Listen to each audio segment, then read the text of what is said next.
Hello everyone, my name is Sohail Kazi and today we will be covering the topic EBM, that is electron beam machining.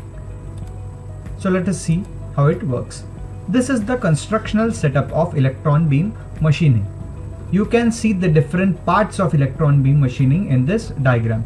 On the very top we have a electron gun. Electron gun is nothing but a cathode, which is a high voltage cable at 30 kilovolts. It is a cathode grid. This is anode, and also there is an optical weaving system in the machine. There is a magnetic lens present which converges the electrons which are diverged from the anode. There is a deflection coil which is used for deflecting the electron beam. This is the electron beam. This is the workpiece and this is the work table. Workpiece is placed on work table and work table is movable. There is also one viewing port present from where you can see what is going on inside the machine. The complete constructional setup is in the vacuum because electrons travel at a very high speed, and if there are some fine disturbances of air, then the electrons may get diverted. So this is the complete constructional setup of electron beam machining. Let us see the principle of EBM machine. When the high velocity beam of electrons strikes the workpiece, its kinetic energy is converted into heat. This concentrated heat raises the temperature of workpiece material and vaporizes a small amount of it, resulting in the removal of material from the workpiece. Let us see the construction. It consists of an electron gun, diaphragm, focusing lens, deflector coil, work table, etc. To avoid the collision of accelerated electrons with air molecules, a vacuum is required, so the entire EBM setup is enclosed in a vacuum chamber, which carries a vacuum of the order 10 raised to -5 to 10 raised to -6 mm of mercury. This chamber carries a door through which the workpiece is placed over the table. The door is then closed and sealed. Now let us see how the EBM actually works. This is the complete EBM machine. This inside is a vacuum chamber. There is an electron gun at the top. This is the grid cup. This is the tungsten filament from where the electrons are generated. This is the anode through which the electrons bypass it and they are directly going to the focusing lens, and at the focusing lens they are again converged to a single point, and this single point is nothing but your electron stream or electron beam. This electron beam can be deflected by a deflector coil. When the high voltage DC source is given to the electron gun, the tungsten filament wire gets heated up and the temperature raises up to 2500 degrees Celsius. This gets heated up and the temperature raises up to 2500 degrees Celsius. Due to this high temperature, electrons are emitted from the tungsten filament. These electrons are directed by a grid cup to travel downwards and they are attracted by the anode. The electrons will jump up from this grid cup and they will be attracted towards the anode, but the speed of electrons is so high, it is half of the speed of light, that it will go straight and they will bypass the anode. The electron passing through the anode are accelerated to achieve high velocity as half the velocity of light, that is 1.6 to 10 raised to 8 meter per second, by applying 50 to 200 kilovolt at the anode. This much voltage is applied at the anode, and due to which the electrons travel at a very high speed and they will bypass the anode and they will go ahead, and they will go ahead till focusing lens. The high velocity of these electrons are maintained until they strike the workpiece. It becomes possible because electrons travel through the vacuum. As we have discussed earlier, there is vacuum present inside. Why? Because there are air molecules, there are dust particles in air molecules, there are containment in the air molecules, due to which if the electrons are traveling at a very high speed, and these impurities can obstruct the path of the high speed electrons. That is the main reason vacuum is created in the chamber. The high velocity electron beam this high velocity electron beam, after leaving the anode, passes through the tungsten diaphragm and then through the electromagnetic focusing lens. Focusing lenses are used to focus the electron beam on the desired spot of the workpiece. These focusing lens, they are converging all the electrons. See, at this point the electrons are diverged. So again we have to converge it to a particular point on the workpiece. When the electron beam impacts on the workpiece surface, the kinetic energy of high velocity electrons is immediately converted into the heat energy, and this high intensity heat melts and vaporizes the work material at a spot of beam impact. See, electrons, though very small, but they have a mass, and there are plenty of electrons. So electron has mass, electrons has a velocity that is half of the speed of light, that is 1.6 into 10 raised to 8 meter per second. So they have mass, they have velocity. So where we find this mass and velocity? Kinetic energy. Yes, kinetic energy is equal to half mv square. So we have mass, we have velocity. So this kinetic energy will be possessed by electrons after passing from this grid cup. So this kinetic energy, when it will be striking on the workpiece, it will immediately get converted into heat energy, and because of that heat energy, the workpiece will directly vaporized and the material is removed. Since the power density is very high, about 6500 billion watt per mm square, it takes few microseconds to melt and vaporize the material on impact. So the vaporization takes place at a very rapid speed.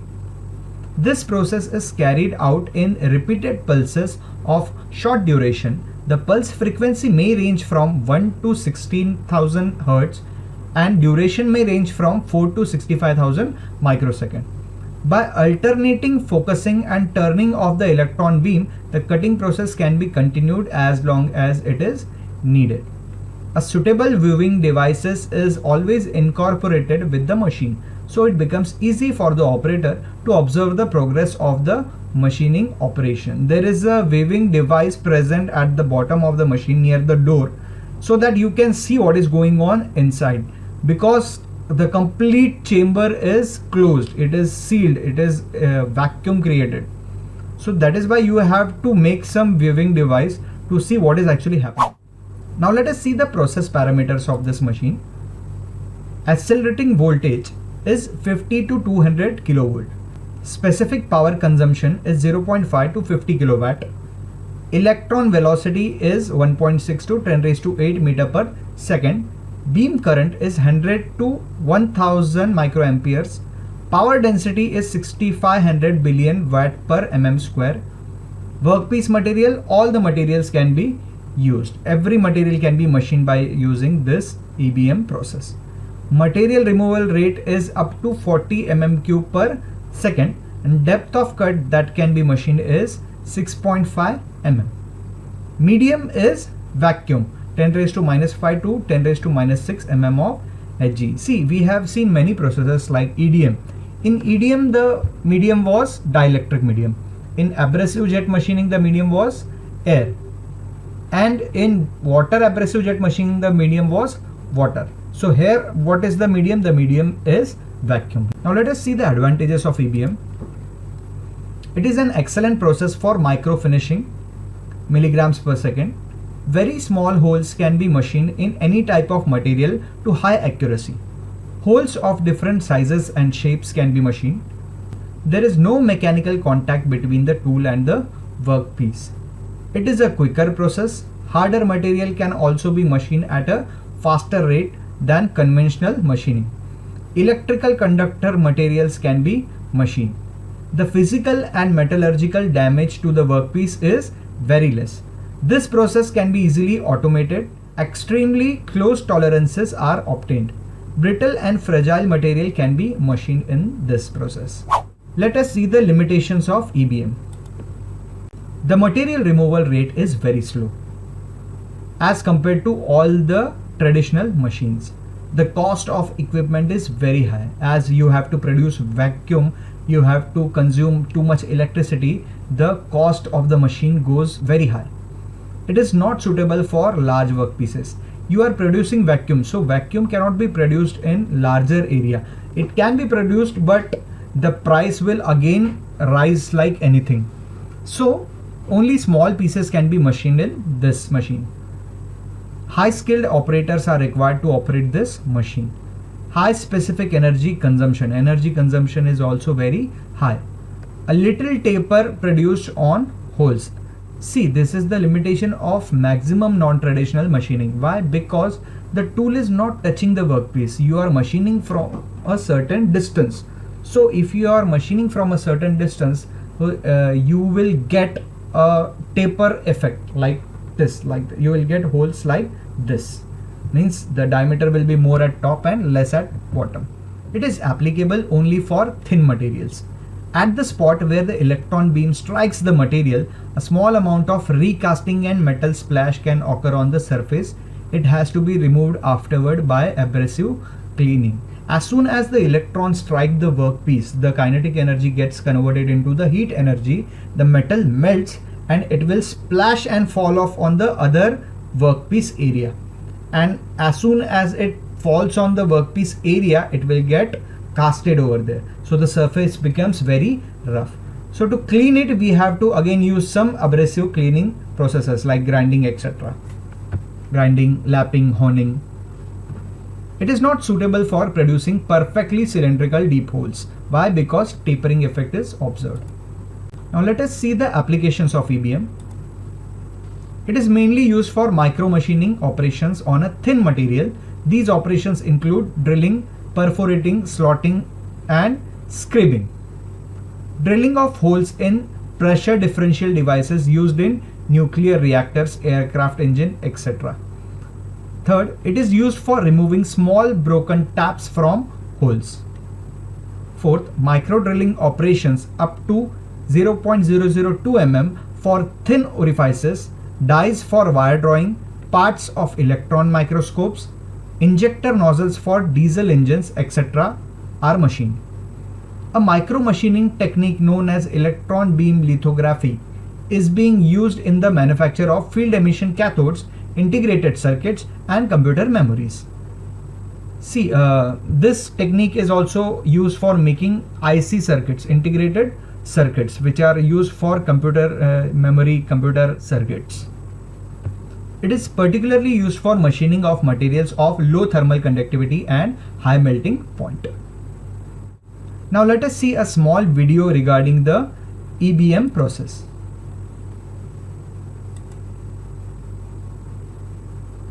See, in the video you can see the EBM machine. The complete EBM machine can be seen.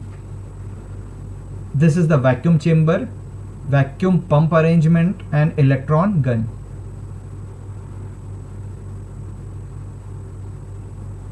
This is the work table kept on slider. The door will be opened and the workpiece will be kept inside. See, the workpiece is kept inside. These are the vacuum suction holes. From here the vacuum will be sucked. And this is the viewing device. From here you can see what is going on inside. Now this is your electron beam machining, actually electron beam gun.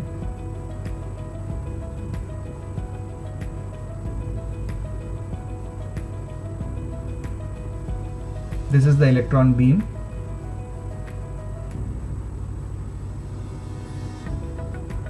This is the lens, deflection coil from where the beam gets deflected and directly it falls on the workpiece. In this process, the electron beam is used for welding operation.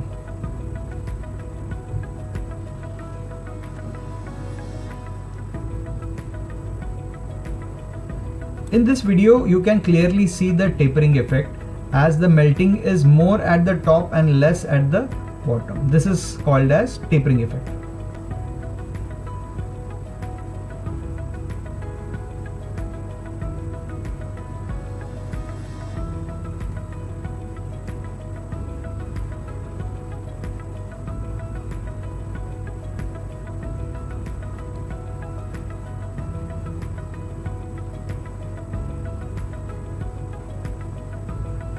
And once the process is done, the door is opened and the workpiece is taken out.